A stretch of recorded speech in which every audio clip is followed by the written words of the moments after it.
Hi guys, in today's video we will have a closer look at the GLEdge Union, the faction that can convert planet resource values into trade goods by using these core tokens. But I'll get back to that a little later in the video. First, let's have a look at their starting units. So they start with a dreadnought, a carrier, 2 infantry, a mech, 1 destroyer and 3 fighters. And this is a just fine starting fleet, especially if we only need to gain control of up to 3 planets in 2 systems. And even though if the dreadnought was a carrier instead, then we wouldn't have the ground forces unless we can produce more to transport out using a carrier. Then we have the home planet, which is called Last Stop. It's a 3 resource planet and 0 influence. And this is also what I think is one of the pitfalls for this faction, and that is that you can easily run out of influence or command tokens that will bring your game to an halt. And one of the faction abilities can actually convert the influence on one or more of your planets so you can use them as resources instead, which just makes the problem even bigger. But more on that a little later in the video. Now let's look at the starting technologies. So the GLEdge player gets to choose 2 out of the 3 technologies here. We have AI development algorithm, scanning drone network and psychoarchaeology. Personally, I would probably go for AI development algorithm. It's a good technology by itself because we can get a prerequisite discount when we are researching unit upgrades. And the second choice would be the scanning drone network, so we can explore planets that already contain our units, which is also really good. But of course, psychoarchaeology is also a good technology. But the reason why I want to go for these 2 is because the GLEdge Union got a unique PDS that I think is really worth upgrading, because the base unit is pretty lame. But more on that a little later in the video.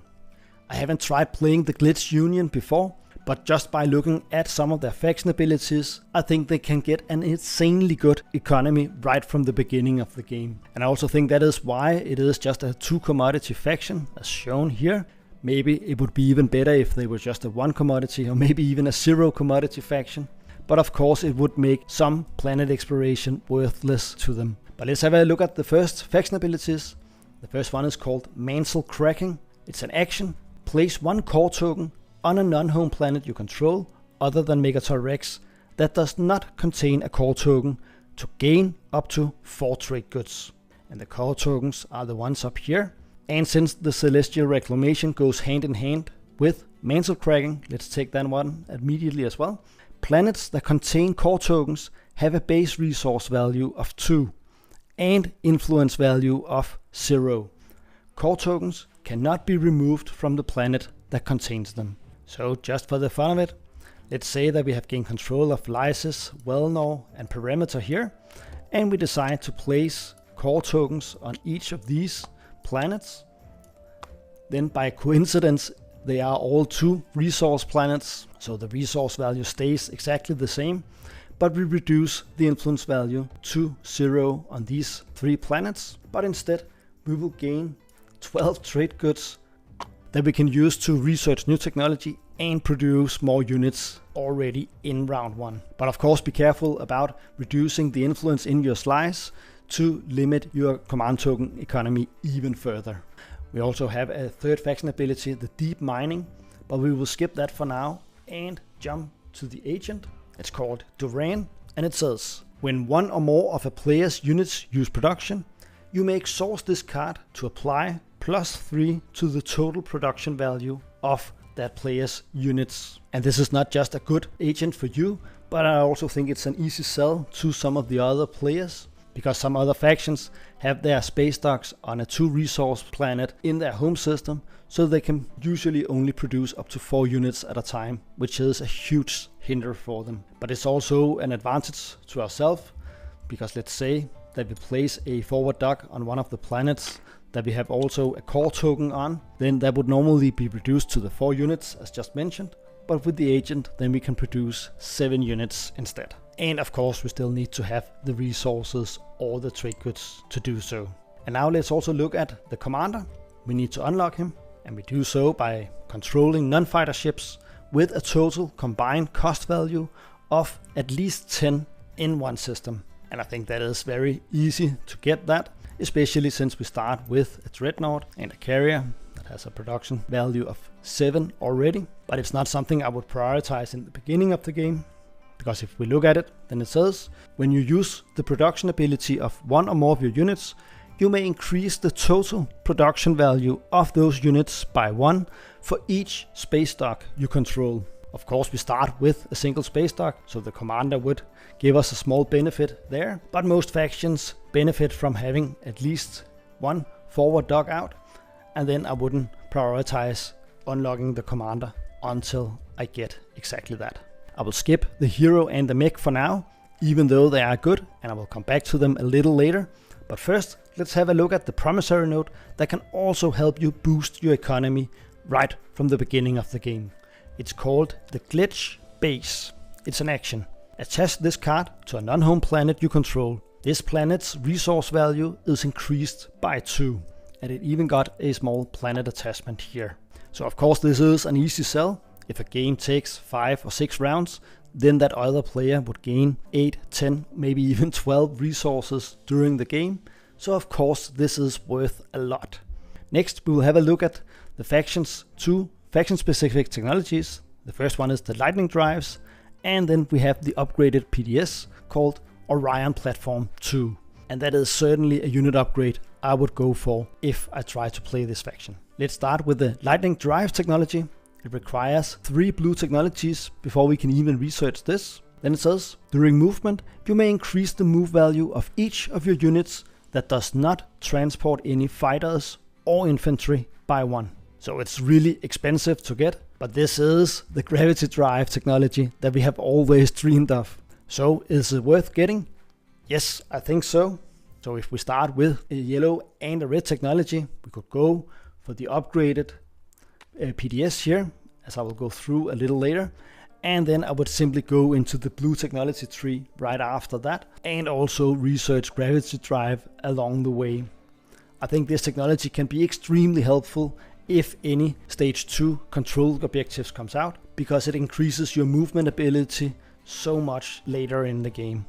Imagine having upgraded cruiser 2s that can move up to 4 systems as long as they don't have any fighters or infantry on board. And note here that it says infantry and not ground forces, so that means that your mechs can still be moved around on those units and still get that movement boost.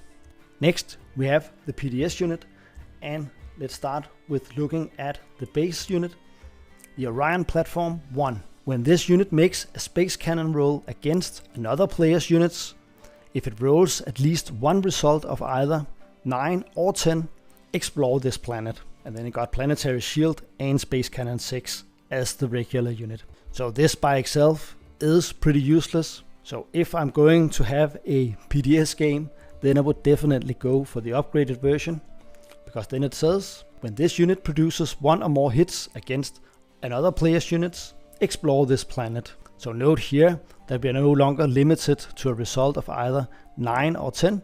Now we simply need to just produce a hit. And of course we also roll a little better, so we produce hits on 5s instead of 6. And then of course we can also use this unit's space cannon against ships that are adjacent to this unit's system. And this ability about exploring planets once again is also related to our third faction ability called Deep Mining. When you would explore a planet that contains one of your mechs or structures, you may instead gain 1 trade good. Maybe not the best faction ability of them all, but of course it's always nice to have options, so we could either go for the exploration or simply earn 1 trade good. And since it says mechs here, then it makes sense to go through the mech, the Exo Driller. When you exhaust this planet to spend resources, you may also spend 1 of its influence as a resource.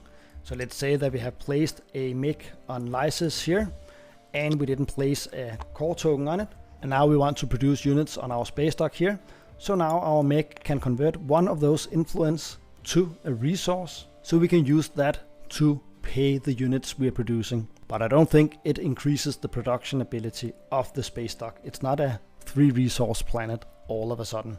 So again, this is an ability that potentially can decrease the amount of influence we have available. So again, be careful not to run out of command tokens. And also in relation to the mechs, we have the flagship, the Beck Bercia. When this unit makes a combat or ability roll, it rolls 1 additional die for each mech in or adjacent to this system. Then it has sustained damage and a gun bombardment 7. So this flagship can really become a heavy duty ship in case we have it protecting our slice here and we have 1 or more mechs available, because then it will roll 1 additional die for each mech. So potentially we could roll 4 dice that hits on a 7, or even roll 4 dice and bombard a planet and also produce hits on a 7. Next we will have a look at the hero, and as always it requires 3 scored objectives to unlock him. When we have done that, then we get an action. Reveal cards from any non-frontier exploration decks until you reveal up to 3 attachments. If able, attach those cards to any planets you control of the corresponding planet type and discard the rest. Then purge this card. So we cannot use the frontier exploration deck, so I'll move that aside. But then we are free to look through these 3 decks as we want. And since we have a lot of industrial planets here, I will probably focus more on going through this deck so I could find some more planet attachments. And of course I could also go red if I also have a red planet. And I think this hero can make it really easy to score some of the public objectives. There are controlled planets that have technology specialties, so we get that on some of the attachments. Or it could also be just control 2 planets that have attachments. And there is a corresponding one in the stage 2 objectives as well. And now I will share my final thoughts on this faction.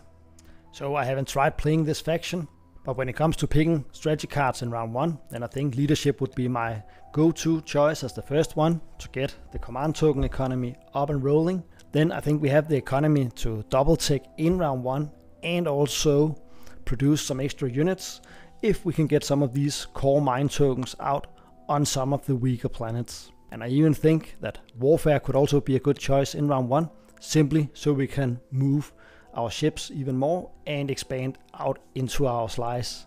And again, hopefully reach some of the weaker planets and place those core mine tokens on them so that we can get those trade goods in the bank. When it comes to technology, I think I would actually just go down blue as much as possible and try and get the lightning drives. And that in combination with the light wave deflectors is just insanely crazy, especially also if we go for 1 or more unit upgrades. I mean Cruiser 2 with movement 4, or Dreadnought 2 with movement 3, or of course War Sons with movement 3. That is just crazy. Of course we won't get that much technology in the game, but I think this is what I would go for.